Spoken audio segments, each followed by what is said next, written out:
Okay, so what if I told you that the secret to a happy life wasn't some complex, hard-to-reach thing at all? In this explainer, we're going to dive into something called the architecture of uncomplicated living, and it's all about challenging what we think we know about being content. It all kicks off with one simple, pretty bold idea. That's right. You've been lied to. Not by some specific person, but by an entire culture, really. A culture that kind of profits from making you believe that happiness is complicated. But what if it isn't?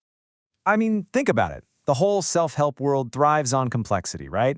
They package and sell these secret formulas and endless courses because, let's be honest, simple truths don't really sell.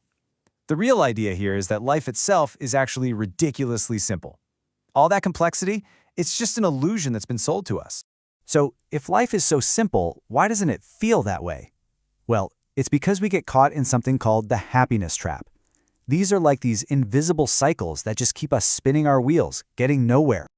This is the big question, isn't it? If the answer isn't some complex system, why do we all feel so overwhelmed so much of the time?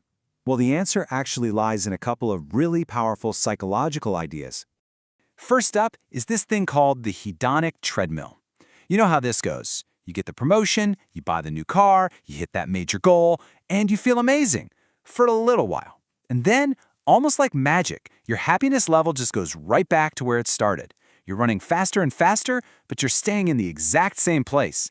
It's exhausting. And then there's the backwards law. This one's a real paradox. The more you desperately chase happiness, the more you're just reminding yourself that you don't have it. That constant hunt for feeling good is the very thing that makes you feel dissatisfied. It's kind of like trying to grab a handful of water. The tighter you squeeze, the faster it slips through your fingers. But look, these traps, they're just symptoms. To really get to the root cause, we have to go deeper. We have to look at the hidden architect of your reality, your brain's own unseen patterns. Your brain, it has these default settings, cognitive biases, that are just running on autopilot all the time.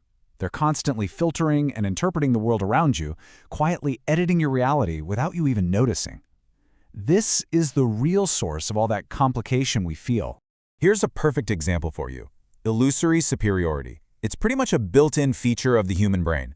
We all have this natural, automatic tendency to see ourselves as a little bit better than average.